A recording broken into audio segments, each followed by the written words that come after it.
Hi, I'm Peter Gordon, and welcome to Organizing Life's Daily Demands. It's our podcast for New York financial organizers. I'm here with my partner and son, Jacob Gordon, and we're daily money managers. Most people don't know what daily money managers are, so Jacob, why don't you give it a whirl and educate people? Sure, yeah. So daily money managers help seniors, high net worth individuals, and those with disabilities manage their personal finances. So that would be finances on a day to day basis. Really, the only money involved processes that we don't help with is wealth management. I don't buy low and sell high, and we don't manage portfolios. But otherwise, we help make people, we help create budgets for our clients. We help make sure that they're not victims of fraud or elder abuse, and we also make sure that all of their bills are paid on time in as an efficient manner as possible. Really, where we exist so that our clients can achieve financial peace of mind, and so can their families. If they have family members who are worried that they're unable to fully manage all of the financial aspects of their life, we're there to help out without becoming too overwhelming or without necessarily taking control, but making sure that these families can feel comfortable with how their loved ones' finances are being handled. And there are times where we work with people who have no families, and we fill in a role as a fiduciary.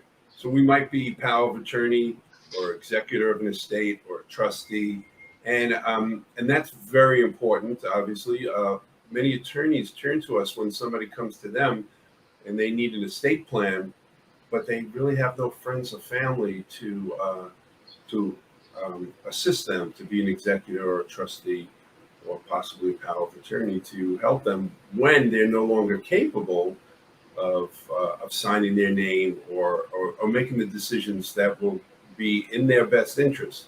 And that's where we come in. And we find that we're doing that more and more. I thought I'd talk a little bit about how I started, and more importantly, how you joined the company, Jacob. So I about about 14 years ago, my father became ill, and my brother, my sister, myself, and my mother really were perplexed on how to help him and deal with the really difficult issue of senior care. And luckily, I found a geriatric care manager. And a geriatric care manager is somebody who helps people navigate the difficult waters of medical care for seniors. And this woman was fantastic and really alleviated so much stress for us and gave us a roadmap on how to take care my father. And so I saw their opportunity there in an industry I didn't know existed. And it turns out there's many different facets to the geriatric care um, service industries. And I decided to become a daily money manager, which we described. I always say that geriatric care managers do the pills, daily money managers do the bills. So we work closely with um, a lot of care managers in our capacity. And I started the business in 2015, and Jacob helped me a little bit. And why don't you tell them a little bit about your background and how you ended up where you are? Yeah, so I grew up with elderly grandparents. I'm the oldest of all of my cousins, and when I was born, my youngest grandparent was already 60 years old. So growing up, myself and my cousins, we were really, uh, forced to learn how to interact with elderly people, because in order to hang out with our grandparents, you had to have the level of patience needed to have fun with people who have a little trouble walking. One of my grandparents was almost entirely deaf, so I grew up learning how to speak to somebody who could read lips, which I learned to be a very valuable skill later on. And so when the situation that Peter described occurred, watching my grandfather take ill and pass away, and watching my father and his siblings, try to figure out what was going on, I took it, in a slightly different way than I think most teenagers do when it comes to watching their grandparents start to really age. And so coming out of college, I was interested in getting a master's in social work. So when I graduated school, I moved back to New York, where we're from, and I started looking for programs that would accept me while also taking work on the side to just keep myself afloat. So I was a administrative assistant for a few years, and I actually ended up as an administrative assistant for a pooled income trust, which little did I know had a significant amount to do with the kind of work that my father was involved in, and I had no idea at the time. And so in 2017, I had been out of school for a few years. I had been trouble finding a program that was right for me when it came to getting a degree. So I decided to just help my dad out as just another gig down the line. You know, I dealt with elderly people before. I thought I could do it again just for the time being to keep moving and find a new gig. And And you were also working for my brother, for your uncle. yeah, I was, you know, I had already started working with family to just help where I could and try to find a more flexible schedule in that way.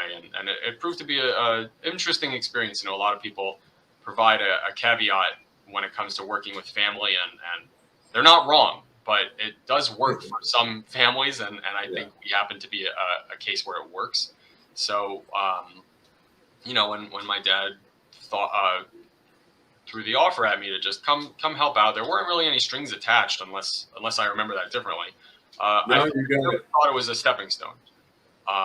Not in any negative way. It's just how I felt. And so when I came aboard, I think I took to the back end of our work pretty quickly of just managing paperwork for clients and understanding how to read different documentation, especially explanations of benefits from health insurers, which to a lot of people feel like they're written in hieroglyphics. You know, I think I took to it in about 6 months in or so. I'd say right about the beginning of 2018. I realized that it felt right. You know, I started visiting clients and getting to understand that I was good at working with elderly people and being patient and helping them do what they needed to get done in their financial lives without necessarily deriding them or divulging too much information to family members who had hired us because they wanted to make sure that their parents were safe without necessarily becoming too involved themselves. And so from there, it was history. You know, that's been about 5 years almost, I think. And it's been great. You know, we've evolved from me working for my father to working with my father. You know, about a little while ago, I became a co-owner, and helping manage the business has been really rewarding, and taking on a different perspective on our industry as a whole has been fascinating. You know, to see how aging can be done financially speaking without necessarily causing a lot of grief between family members. Right. And we found that a lot of attorneys like the fact that we're able to be fiduciaries, but also that Jacob can be a secondary fiduciary, a successor, in case something happens to the initial fiduciary, from me or anybody else, just because he's a lot younger, and so there'd be a longer continuity of service there, and so that's a big plus. Plus, the fact is that there are not a lot of people who are willing to become power of attorney or trustee or executor. It's a big responsibility, and you know, and we offer quite a wide range of services in addition, obviously, to the fiduciary. And we thought that it would be a good opportunity to kind of give give an overview of one particular client that both Jacob and I have dealt with. That Jacob has taken on more of the responsibility, and her name is Diane, and we'll leave it at that. And Jacob, why don't you take it from there? Yeah. So Diane is a really great client for us to use as an example because we've been through a lot of stages of aging with her. So just to begin with, Diane, I think, was one of my earliest clients that was going to be just assigned to me. Started working with Diane and her husband in late 2018. And they lived on the Upper West Side of Manhattan, and Diane's husband had a pretty advanced case of Alzheimer's with bouts of dementia that were very frequent and almost violent. And so we started working with her because he needed full-time home health care and was having a lot of trouble affording it on a monthly basis. The costs of healthcare across the country are extremely high and very difficult to afford for a long period of time. So, like a lot of people in that situation, they decided to pursue an application to community Medicaid in New York State, which really could use a whole podcast episode of its own to fully explain. But in essence, community Medicaid is a program through New York State where rather than going to an institution and being financed by the Medicaid program from the state, the only thing that Medicaid pays for in this situation would be your home health aides. So we were brought in initially by a geriatric care manager that they had been working with to manage Diane's husband's care, to prepare their assets and liabilities to go into an application for community Medicaid. This was the first time I had ever done that. So I essentially showed up and got to know this woman who was about 79 years old at the time, who was watching her husband go through something very, very difficult in the home that they had shared for a long time. And when I first met Diane, she was very cheery and happy-go-lucky, but at the same time, she's a real New Yorker, so she wasn't interested in making friends, but if you could help her, you could help her. So my first task was to get on her good side and let her know that I wasn't just another person coming into her home to tell her what to do and to explain what needs to be done for her husband, but to tell her that I was there to do what she needed, especially when it came to her personal finances. And so at the time we were brought in, an aide for her husband had actually stolen their checkbook and written a check to themselves and tried to deposit it, which is a pretty easily traceable crime for obvious reasons. And so when I was brought in, the first order of business was to cancel and then reopen their checking account. And this was the checking account that was associated with all of their income. So that would be Diane's pension, her husband's pension, Diane's Social Security income, her husband's Social Security income, and then various required minimum distributions from different investments that they had.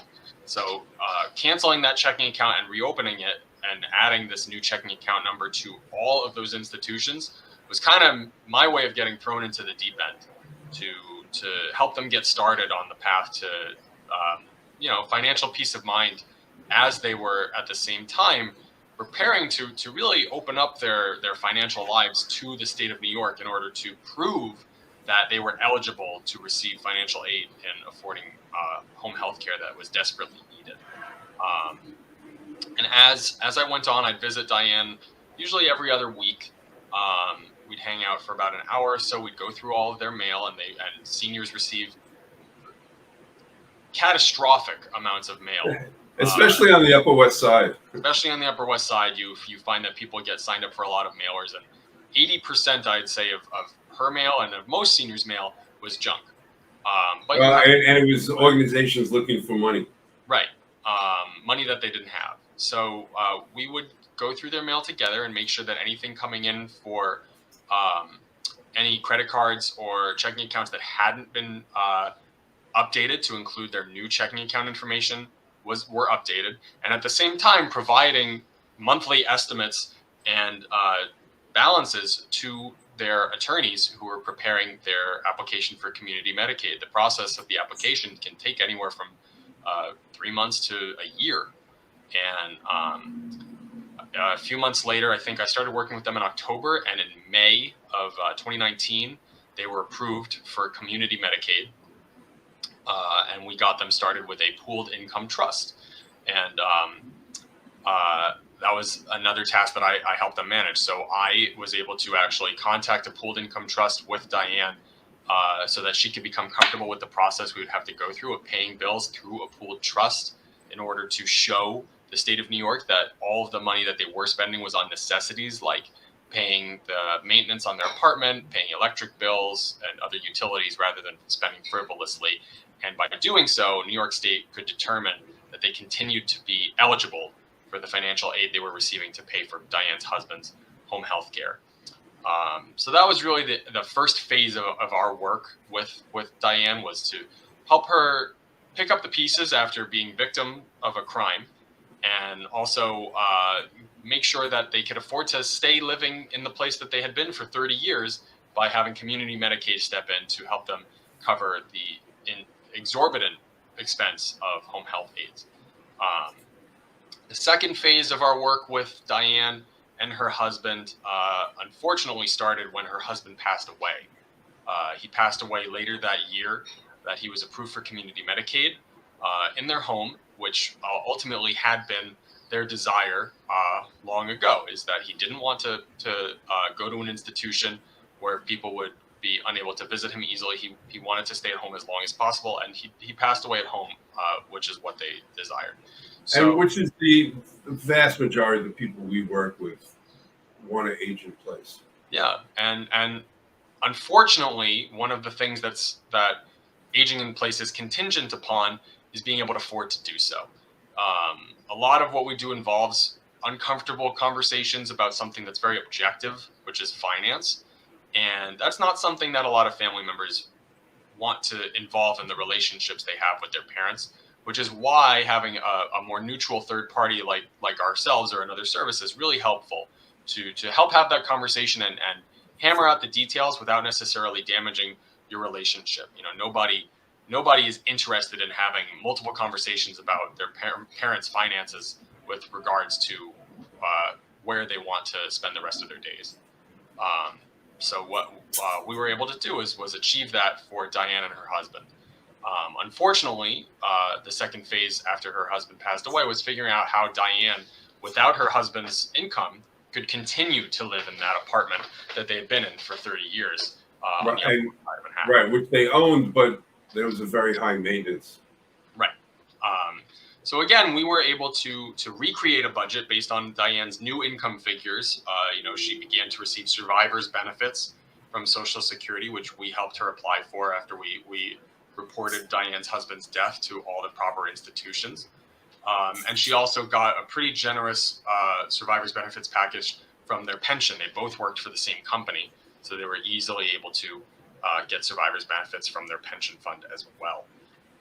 Even so, once we put the numbers together, the things looked pretty grim as far as being able to continue to pay the maintenance on their apartment for terribly long before Diane would start to run out of money.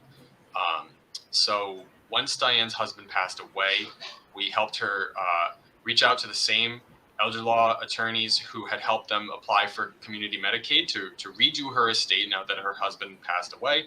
And then she started considering different places to live. Ultimately, right as the pandemic began in 2020, she and her son decided to have her move out to California, which is where her son lived, so that she could be much closer to him. And we began the process of getting her moved out there and selling their apartment.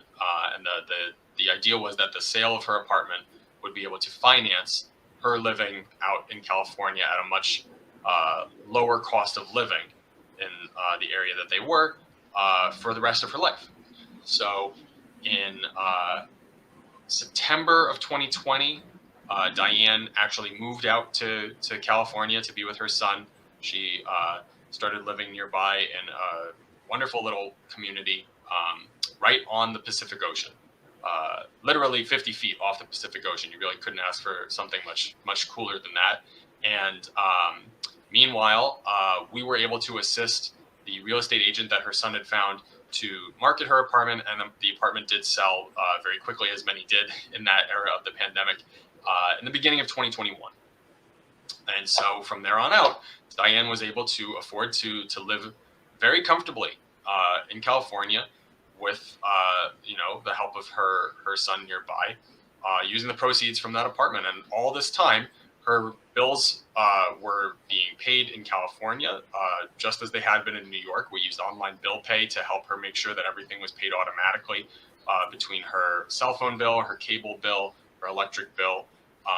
And we were also able to make sure that she safely got from one place to the other.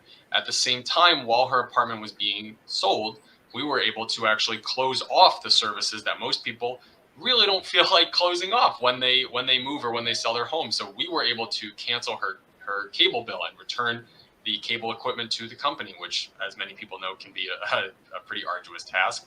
We were also able to cancel her electric bills, her gas bills, and really just let everybody in the city of New York who needed to know that Diane was moving and she was no longer responsible for paying bills in her apartment. And if anybody has any experience with canceling bills for people who have passed away, you know that it is not nearly as simple a process as it really should be. And without us, Diane likely would have had to actually contact a lot of vendors herself to report that her husband, who might have been the only person whose name was on an account, had passed away, and that she'd like to cancel the account. But because that death certificate is very valuable. A lot of mobile phone companies, whose names I will not mention, require a certified original death certificate to cancel an account if the only account holder has passed away. It's an outlandish request, especially for seniors who are in their 90s and do not really have the ability to travel to brick and mortar stores. So we were able to actually do that for them as Diane's agent. So the second phase of our work with Diane was helping her in the wake of her husband's passing to find a new affordable place to live for the rest of her life. So by the beginning of 2021, Diane was living very comfortably in California and would very likely be able to afford to live there for the rest of her life based on the sale of her apartment. Later that year, Diane and her son decided that it would be easier for the both of them if he was no longer involved in her estate when she did pass away. Typically, this would be a pretty contentious conversation to have and would cause a lot of people to panic because people want to make sure that when they do pass away, everything is set up nice and neat for their family that they leave behind. And in Diane's case, she didn't really have anyone else to turn to when they made this decision, except she knew that we actually do fiduciary work. And after some investigation, we learned that in the state of California, it is permissible for an outside of state fiduciary to take on one client at a time in a fiduciary capacity. So I agreed to serve as power of attorney, executor, and trustee for Diane. What's interesting about that, Jacob, is that in California, they strictly regulate the work of fiduciaries, whether it be trustee or executor or power of attorney. And so you have to go through a certification test. In New York, pretty much all you need is a pulse, and you can become a fiduciary. And it's a little scary, actually. Many people agree, but there's not going to be any change to that. And again, that's a reason why attorneys like to turn to us to have these responsibilities, because we've done it for many, and we know what we're doing, and we're trained. Yeah, and we have the weight of experience, as they say. And so while it was a daunting task, even so, to perform these fiduciary responsibilities from 3,000 miles away, I could do it confidently, knowing exactly how the processes worked and having a wide variety of resources and connections, even across the country in California, to help me with any information that I needed. So in summer of 2021, I traveled to finally get to visit Diane in her new home and officially signed her estate plan to take on my role as her agent. And essentially that allowed Diane to have a safety net ready for when the time came. It didn't involve a ton of work from her afterwards, and it really provided her a lot of peace of mind when it came to worrying about what would happen, especially in the wake of watching what happened when her husband had passed away and understanding the level of work that is required to make sure that the right institutions are notified when somebody passes away, and to make sure that their what they leave behind is dispersed properly to their heirs and to any other institutions they want to leave it to. It's very gratifying in our work to help these people realize that there is a service out there to make sure that their wishes are done without necessarily placing a very heavy burden on their family members that they leave behind. You know, the last thing that people need to do when they're grieving for a parent or loved one is to worry about something as fickle as personal finances. So getting her set up and making sure that she was comfortable with what would happen when she was gone was really important to her and really important to me as well. Yeah. And so Well, I'm fond of saying, the work we do is 50% of the work we do is helping our people, helping our clients pay their bills and deal with their personal finances. The other 50% though is being a social worker. There's a lot of the elderly people that we work with are lonely or are confused, and they need more than just guidance, but they want a friend. I mean, I got a call this morning at 7:30 from a client of ours who Jacob knows, who lives downtown, and he just wanted to say hello and tell me what's going on, and we're fine with that. And looking forward to seeing him tomorrow morning. And it really is. I mean, it's uh, helping him organizing his life's daily demands. It's also though being there as a friend because he doesn't have a lot of people. and you really realize just how ubiquitous the little things of personal finances are when you're watching them in somebody else's life. Ordinarily, I wouldn't necessarily be thinking constantly every day about the status of my checking account or my credit score or my estate plan. But as you get older, you seem to be focused on that, not necessarily always out of a place of anxiety, but just out of a place of wanting to be sure that you leave your family behind in as best the case as possible. And accepting help from outside parties for doing so is a really great decision for people who want to take the burden off of their family members to process something like this, in the addition to processing a death or even a disability. And And it's also not an easy decision. A lot of people agonize over it for a good reason. I think part of the what makes us special also is our transparency. I mean, we provide multiple reports to people about what is going on in the client's financial lives and what we're doing. And so we have monthly reporting that we're providing. And what's interesting is I would say a relatively small percentage of family members are looking for that. They know that we're taking care of everything, and that seems to be enough. But we back that up by having, as I said, full transparency and giving reporting and talking about just the status of their finances. I think it's important that we make it available. I typically bombard my clients and their families with reports until they tell me to stop. But I think what's important is that the message is sent that I'm not interested in taking over somebody's accounts and life and not telling anybody about what's going on. I just want everybody to be on the same page. And who that everybody Right. is up to the client. But as long as everybody's on the same page and knows how much they have and where it is and how it can be accessed, then everybody should be happy. That's the only way to have a level playing field when it comes to something as delicate as dealing with an elderly relative whose finances might not necessarily be perfectly protected. And I think, I mean, this has been a very, very good conversation. I just want to end with this is that one of the other services that we offer to, it could be to the elderly or it could be to, a busy professional, um, is we're able to tell them, in the case of for the elderly, how long their money will last.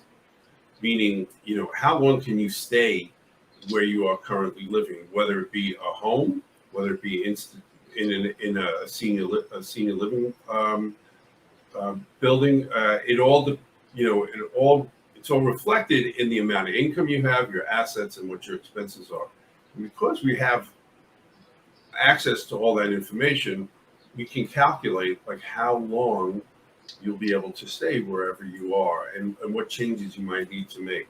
And as an example, we have a client that we've worked with. She was one of my earliest clients, and she was in an assisted living when I met her. And then at the beginning of the pandemic, she moved because we were able to find her a much less expensive space to live in.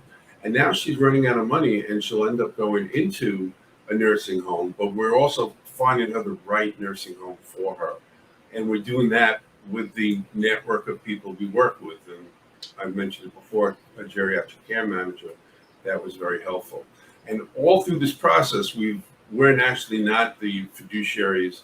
We're not the trustee. Um, we're not a power of attorney, but we're working with the attorney and her daughter to make sure that happens, and everybody's aware of it.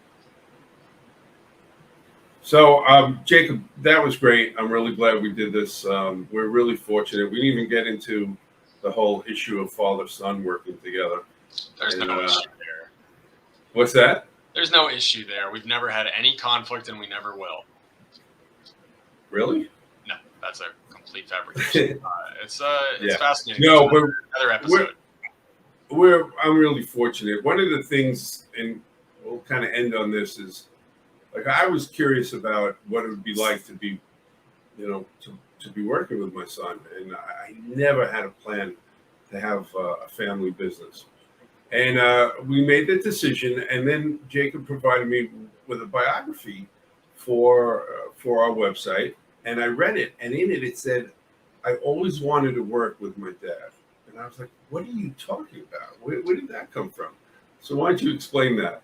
And that was a childhood dream. Well, when I was a kid, it was 2 or 3 careers ago for my father when I was younger, and I grew up visiting my father's office. He had a graphic design office that was 5 blocks away from our apartment in Manhattan, and so I often describe it as half the time after school I'd have a babysitter, and the other half of the time my brother and I would just go to the office.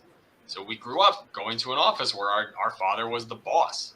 It wasn't huge, but it was, I think, 10 employees, and to a 6-year-old, it felt enormous. And it had desktop computers in the mid to late 90s, which was as good as a kid in a candy store, really. So it definitely instilled a desire to just work with Dad, because Dad had an office, and that was practically a second home. So it was fascinating. 20 years after that to actually realize that dream. Yeah, and now we each have our own office in our apartments in a very different world. That works out fine. It allows Jacob to provide excellent services to someone 3,000 miles away. So, hey man, Jake, that was great. I really appreciate it. I look forward to you hosting it with somebody of your choice. Maybe we'll also get a different background for you. Work on it. Yeah, and that's a great example of how we work together, and our philosophy is we make do with what is available. And we it's all about producing a pleasant result for our clients and for ourselves.